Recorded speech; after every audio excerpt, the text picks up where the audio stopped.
Assalamu alaikum wa rahmatullah wa barakatuh. The interrelationship between man and God and understanding that relationship and focusing on that relationship is why we meet. We have collectively concluded that there is more to this existence than our senses and what meets the eye. There is more to this existence than the world. We are not limited to this world. We are not from this world. We are from somewhere else, and we have concluded that we want to know where that somewhere else is, and we want to know about that somewhere else. There is a certain ability that man has, that humans have, that only men and humans have, that the rest of creation does not have. God's creation is very subtle, and it is a great bliss to be able to understand that creation. But it is also very rare that people understand that creation. Man has the ability to know the secret of God and the secret of his creation, just as God knows the secret of man's heart and all of the subtleties of that heart. God knows each and every one of us. God understands the nature of each and every one of us. He knows all of our hearts, and he responds to each and every one of us. And that's why we call him God. There's nothing equal to him. There's nothing like him. And we individually, in the state that we are now, cannot know him. The only way to know God is to become like unto him. And through becoming like unto him, you can get to know him. But only he can know himself. He can't be known outside of himself. Man is given some understanding through scriptures and through holy people about the nature of God. And it is a subtle understanding, and it has to do with God's qualities. We know that God rules his kingdom, God rules his creation through love.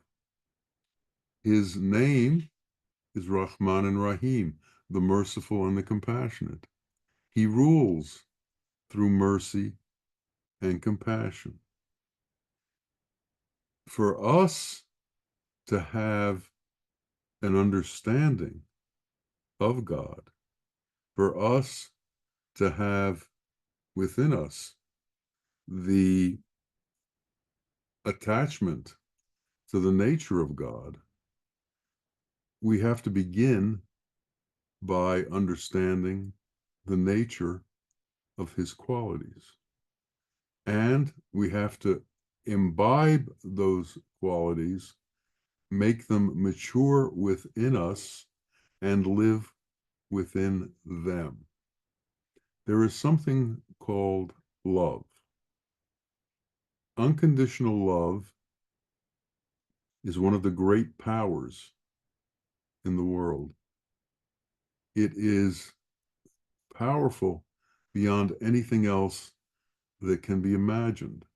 But the ones who don't know love don't understand its power.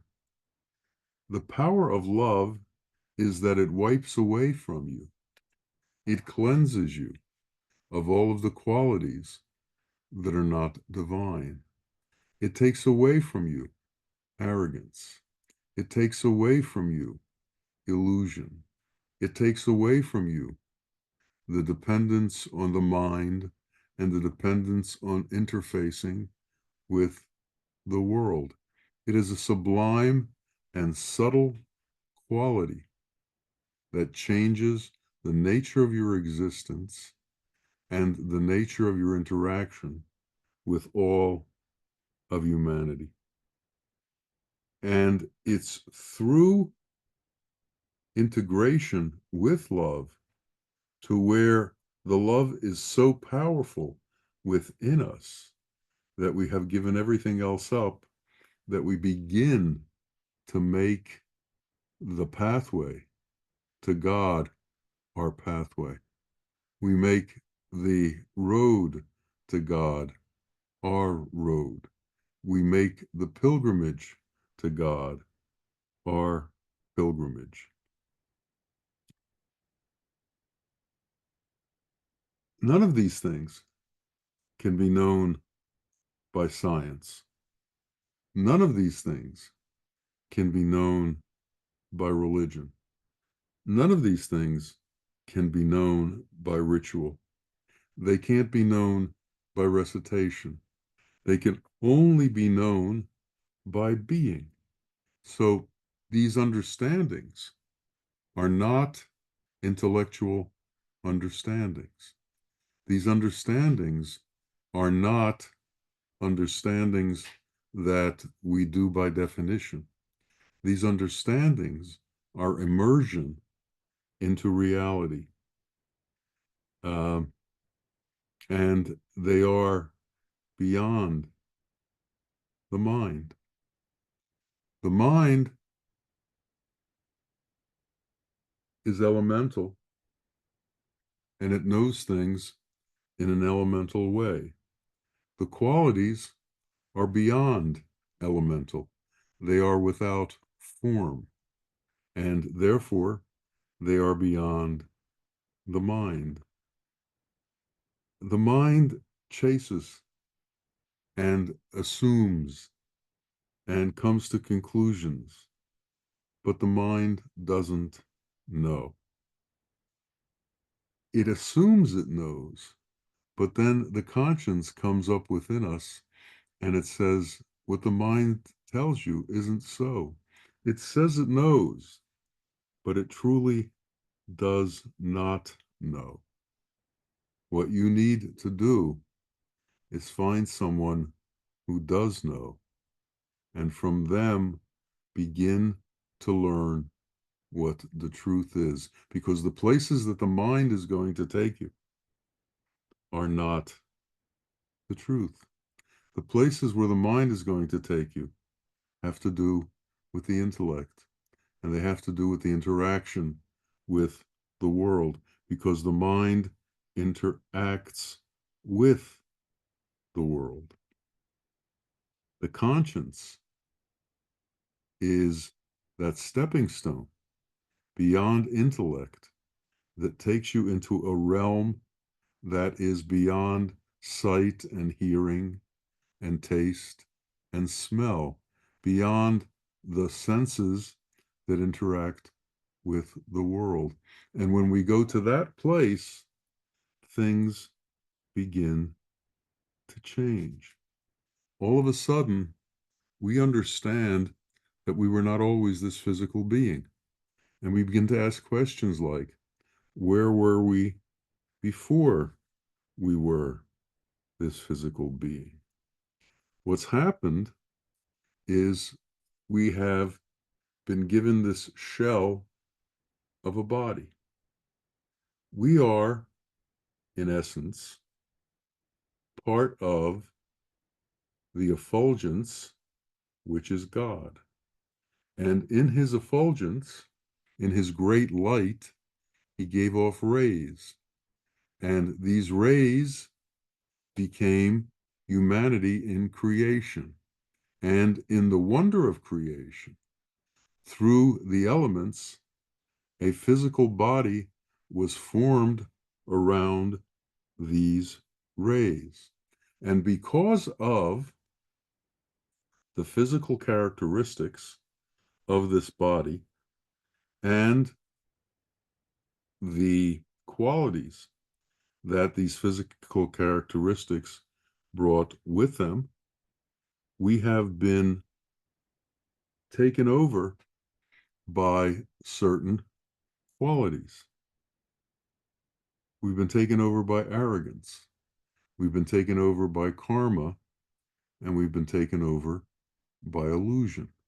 And all of these qualities come from the elements. Arrogance is the nature of the elements. They all believe that they have a certain greatness to them, greater than the others. Karma is the constant interaction that the world has on our being.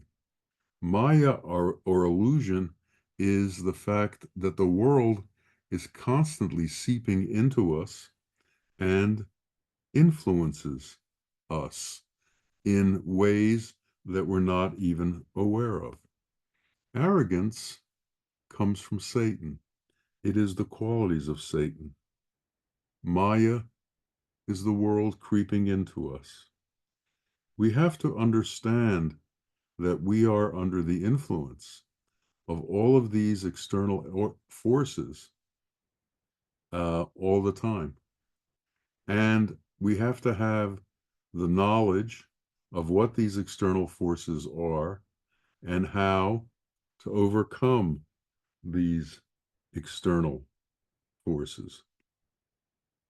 Maya has built a house inside of us, and that house is attached to desire, which is part of the mind and desire within us. And the main forces of desire have to do with the desire for gold, the desire for women, and the desire for earth. Man is inclined towards these things. And depending on man's nature, and depending on the strength of his conscience, and depending on the strength of Maya over him, he either becomes cognizant of the fact that he is in the control of outside forces, or he surrenders to the control of outside forces. So we have men who've surrendered to arrogance.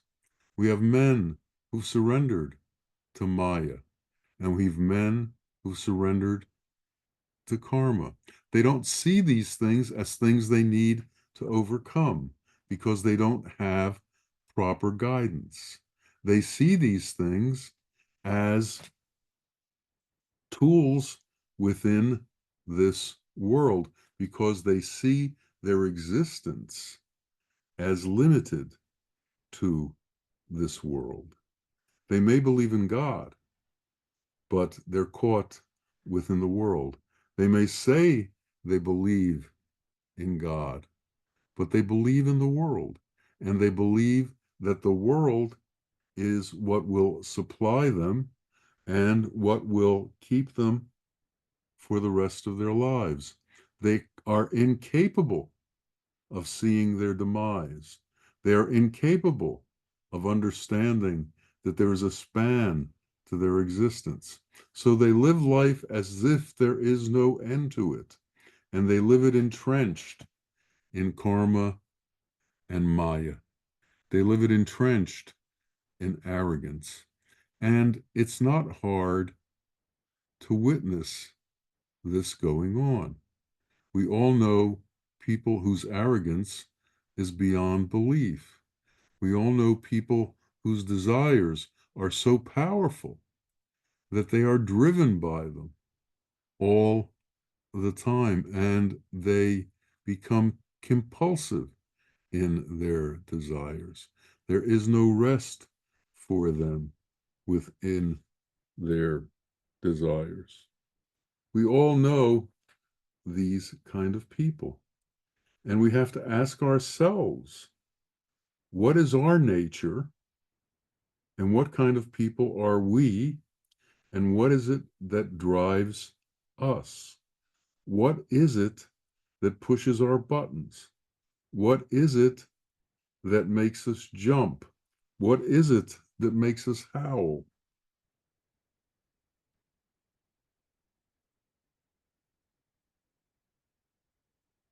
What is it that satisfies us?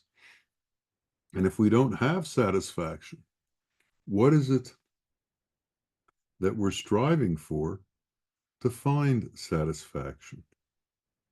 Where are the places that we believe satisfaction is available? The mind is not capable of answering these questions because the mind is limited to the intellect, and the intellect is limited to the world. So, in order to find answers to these questions, we need to find somebody who is outside of the world. We need to find somebody who is not attached to the world. We need to find somebody who is sent to help save humanity. We need to find somebody whose function is to bring us the truth as opposed to showing us what Satan shows us, which are the advertisements for hell and the fact that there is satisfaction in the world. Satan will tell you there is satisfaction in the world, and he will tell you how to go about gaining this satisfaction. Right now, he is assisted by the advertising uh, medium in this world, the advertising media, the ones that try to get you to buy things with the promise that if you have these things, your life will be changed, with the promise that you can alter your existence through material things, that through manipulation of material form, where you obtain material form, you obtain material things, somehow your truth changes. Somehow your being changes. Somehow your reality changes. Now, because some of these things are immense in their power and immense in the influence they have over you, they shock you into believing that a change has in fact occurred, that something is happening to you that is otherworldly and that does bring about a great change within you. For instance, if someone wins the lottery, a sudden infusion of wealth makes people think they are somehow different. And that doesn't go away for a while. That sits with people until they discover that with this wealth, they haven't really changed. And this wealth has not changed anything within them. A certain infusion of power does the same thing for people. If they're elected to some position or they've taken over some position, their ability to control others their ability to move things around in the physical world through the mention of a word changes them. They think that this power somehow makes them more and has somehow changed who they are. And it takes a while for men to understand the lie within them. It is said that you can tell the nature of a man by how he uses power and how he reacts to gaining power. In truth, no matter what we go through in this world, no matter what reactions we have in this world, we are still the same. And our freedom is always available to us through the same channels. Reality is always available to us through the same channels. And it is not the mind that will give us freedom. It is not fulfilling our worldly desires that will give us freedom. It is transcending the mind. The mind lives in the world of gold, in the world of women, in the world of illusion, in the world of earth. The mind frequents these places and believes that this is its home, and it will find satisfaction there. God exists in all the places that the mind does not go. So God exists beyond the mind. So as long as we are obedient to the mind, as long as we are obedient to what the mind tells us, and we follow the mind's reaction, we should understand that we are not going towards God.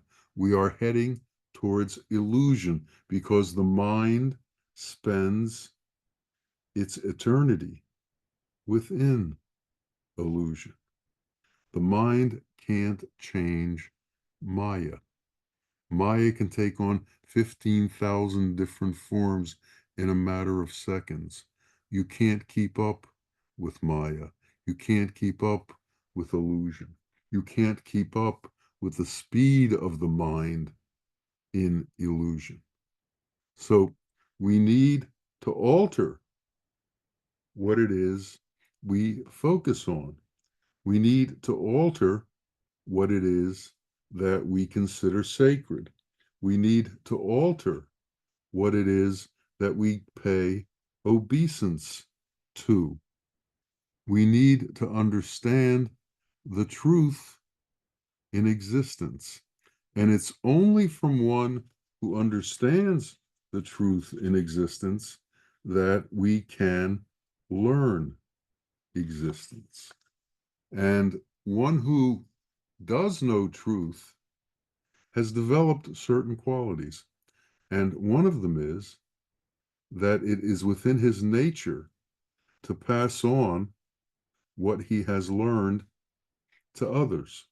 And one of the gifts that one who has learned the truth has, one of the gifts from God that he has, is that he is able to transfer his intrinsic nature of being to others. In other words, he has transcended. And if you are in proximity to him, you can transcend with him because the resonance of his transcendence is so powerful that it can engulf you and take you to other places. And that's why whenever you see a holy man, you'll see a throng of people around him because they wish to partake in that transcendence.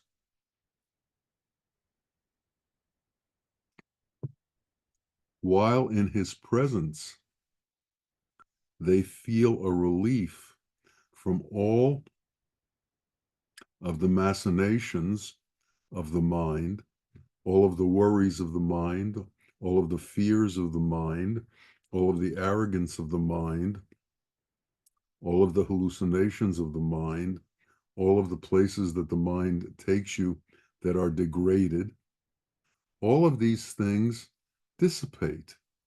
They disappear from you. And for an instance, you become pure and you become transcendent.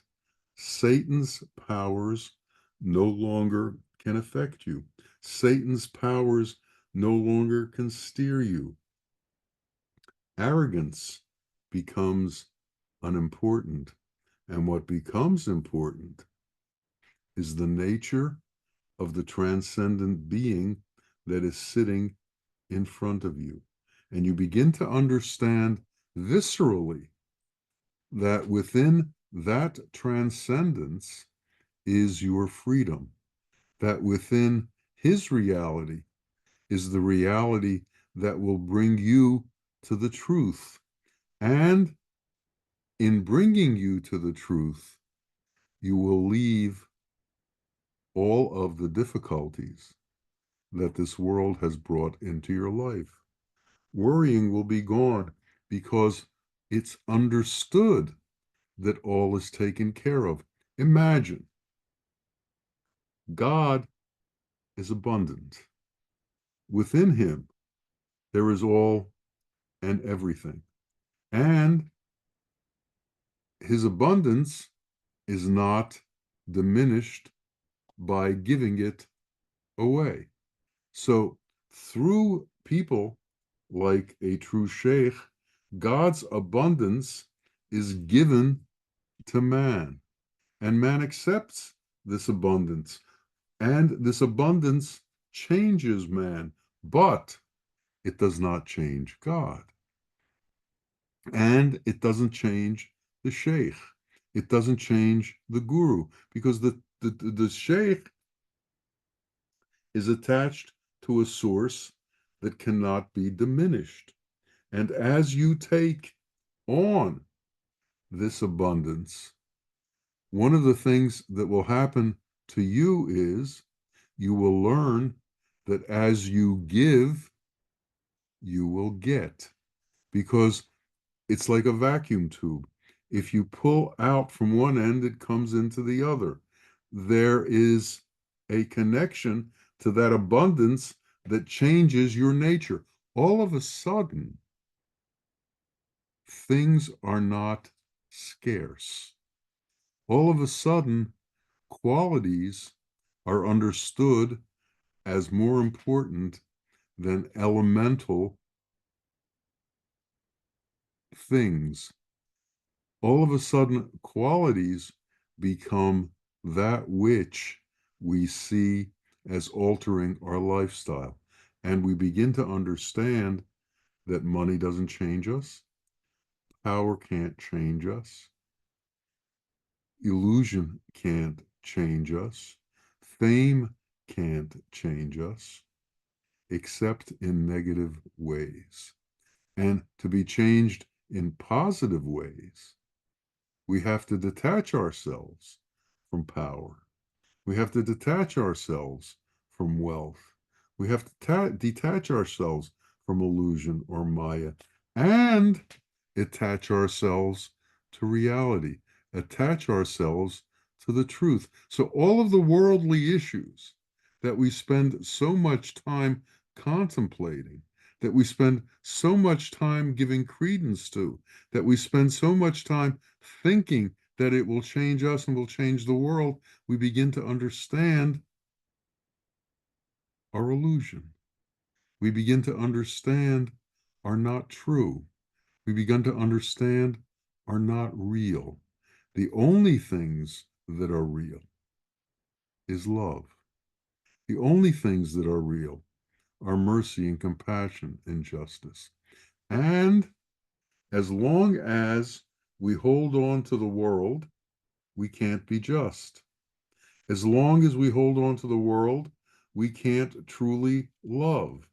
As long as we hold on to the world, kindness is not who we are. It's when we attach ourselves to a false set of kindness, to a false set of ideas that we believe make us good human beings.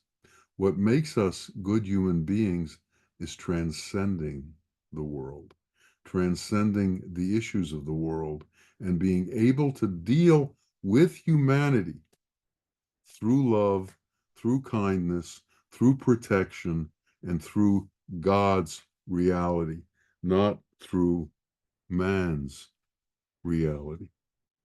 There is a vision that's beyond the eyes, hearing beyond the ears, smelling beyond the nose, taste beyond the taste. Our physical senses are incredibly limited. And as we try to decipher our way through the world through the nature of physical senses and the nature of mind ideas, we come up with entire scenarios that we consider good and scenarios that we consider bad. But these scenarios are mostly all irrelevant. What's good is God's qualities. Anything other than God's qualities is a abstraction of reality, is something other than reality, is a mind focused phenomenon that substitutes our thoughts for reality. The Sheikh speaks and then we have ideas. The Sheikh gives us instruction, but we have ideas. And our ideas are so powerful that they alter the words that come from truth. Doubt creeps in, and we go along with doubt. There is a story of a sheikh who was in a river, and he was having trouble with the current. And a man who was a great doubter was standing on the shore, and he screamed at the sheikh. He said, "I'll save you if you'll teach me." And the sheikh looked up at him and he said, "With your nature and with your doubt, if I tried to teach you, I would die from 1,000 kicks from you. I'd rather float down the river and see what happens to me." The sheikh can't even take on the doubters. Imagine what it does to you who doesn't have the sheikh's transcendent nature. Doubt must go, and submission must take its place. Submission to what? Submission to the truth. Submission to mercy. Submission to justice. We live in a world of shadows, and the light that we see is a shadow light. Until submission comes, we are not in the bright light of God's effulgence. And it's only after submission comes that that occurs. And that submission means that we have given up on all of Satan's false claims and we've stopped believing in them. We no longer need fame. We no longer need fortune. We no longer need gold. We no longer need earth. We no longer need illusion. We no longer need hallucinations. What we need is truth, and what we need is God's effulgence. And we begin to understand the nature of that effulgence.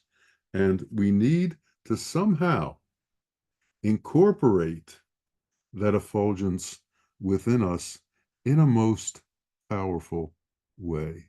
And then we have to stay consistent within that understanding. We have to stay consistent within that reality. And when that reality, Hak, God's reality, replaces our mind's reality, then the mind no longer influences us, and the world no longer influences us. and the pulls and the energies from the world no longer influence us. The illusory world is not just on the outside, it's also on the inside. The mind has created this entire world within us that's not real, just like the world without us, outside of us, is not real. We need to remove ourselves, detach ourselves from all of these things that aren't real. And that happens in the moments when we are in the presence of divinity. And if your love can be strong enough, if your love can be unconditional enough, you'll touch divinity. And that touch of divinity will stay with you and it will grow. It will overwhelm your entire being.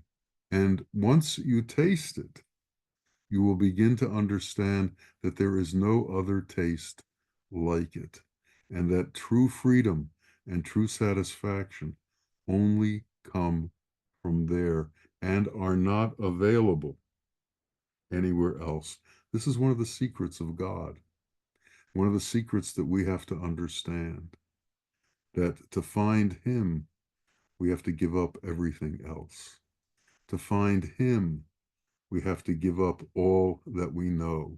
To find Him, we have to relieve ourselves of everything that isn't Him. And if we can travel that path, if we can take on that road, then illusion will leave us and the wisdom of our soul will become the driving force within our being. And this is what we have to comprehend. And if we pray, this is what we have to pray for, that our attachments to that which isn't real leaves us, and that what we are left with are the qualities that are God, the nature that is God, the abundance that is God, and the transcendent understanding that we are not of this world, but we are of God, and we came from Him, and to Him we return. And in return, in that return, is our freedom. And in that return, we will learn the secrets of the universe. And in that return will come the true bliss and the true meaning of our existence. So may that freedom be available to each of us. May that freedom be overwhelming to us. May we be driven to find that freedom, and may God fulfill His intention for us by allowing us to know that freedom, to know Him, to know the truth, and become among those who are close to Him, considered His friends, and are on the path of true merging and true reality. May it be so for each of us. Amin. Amin. Ya Rabbil Alameen. Assalamu alaikum wa rahmatullahi wa barakatuh.